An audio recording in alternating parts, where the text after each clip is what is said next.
Përshëndetje dhe faleminderit për pranimin tuaj sot në këtë konferencë.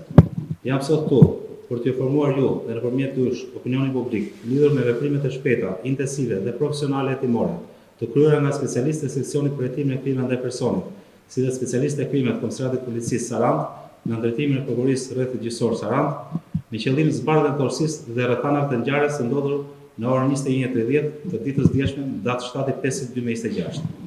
Ngjarja ka ndodhur në kryqëzimin e fshatit 6, në ambientet e lokalit në porosi të shtetasit RI, ku mbeti me i vrarë Maramciari, shtetasi RI, 66 vjeç, si dhe u plagos shtetasi KV.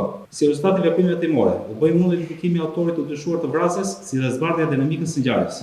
Gjithashtu, vetëm pak momente më parë, është bërë mundur shoqërimi i shtetasit plagosur KV, i cili aktualisht po merr ndihmën mjekësore dhe ndodhet jashtë rreziku për jetën. Në vijim, ky shtetas do t'i nënshtrohet procedurave penale. Nga hetimet rezultoi se mbrëmjen e djeshme, shtetasit LT, IC, EM, KV, MA dhe ESH kanë shkuar në lokalin e viktimës dhe janë drejtuar te tavolina ku ndodheshin shtetasit TM, i shoqëruar nga viktima dhe persona të tjerë të pranishëm, duke filluar menjëherë konfliktin me sende të forta. Gjatë konfliktit të dulshëm, rezulton se viktima RI ka marrë një armë zjarri automatik dhe ka qelluar në drejtim të shtetase të përfshirë në konflikt. Në vijim të ngjarjes, dyshohet se shtetasi LT ka qelluar me armë zjarri pistolet në drejtim të shtetasit RI, i cili përpasoj ka humbur jetën në vendngjarje. Gjithashtu, gjatë shkëmbimit të zjarrit ka mbetur i plagosur në këmbë dhe shtetasi KV.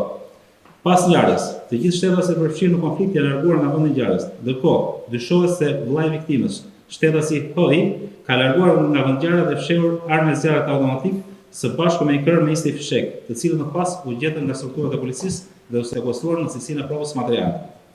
Gjithashtu, u sekuestruan prova të tjera materiale, konkretisht një automjet tip Audi Q8 dhe fishek dhe gëzhoja të kalibrave të ndryshme dhe sende të tjera që do të shërbejnë krijimit të hetimeve. Gjatë kontrollet të mëtejshme në fshatin Ilic, u gjeti braktisur motomjeti me cilin dyshohet se është larguar nga vendngjarja autori dyshuar, shtetasi LT. Po ashtu në lagjeni Sarandë u gjet dhe u bllokua një automjet tip Audi, i cili dyshohet se është përdorur nga autorët dhe personat e përfshirë në këtë ngjarje. Në përfundim të veprimeve të para hetimore u shpalla kërkim shtetasit. LT, 37 vjeç, për vepra penale, vrasje me dashje dhe armbajtje pa leje. IC, 40 vjeç, EM, 19 vjeç, KV, 31 vjeç, MA, 22 vjeç, ESH, 21 vjeç, për vepra penale, kanosje dhe shkatrim i pronës. Si do procedura penalisht, shtetasi HI, 60 vjeç, vllai i viktimës.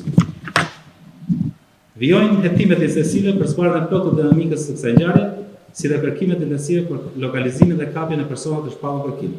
Në këtë kuadër, ftojmë qytetarët të bashkëpunojnë policinë për të çdo informacion të mundshëm që do të na çojë në kapjen e personave të shpallur kërkim, si dhe për parandalimin e çdo veprimi të panishëm.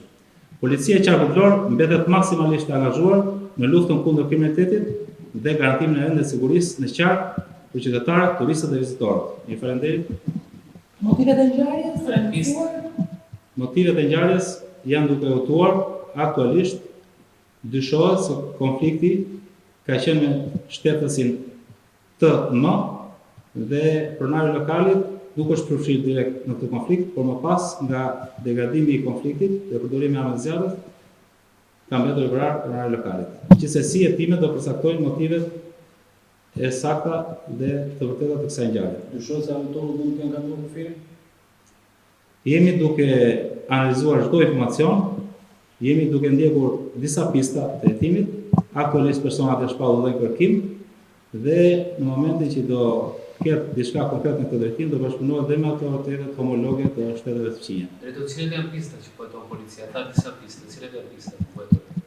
Konflikti midis disa personave, konflikte të cilat për momentin nuk mund të japim një sqarim të plot, por që në vijim pas hetimet të plota për ngjarje do t'ju informojmë për më shumë në lidhje me motivet. Ju falenderoj.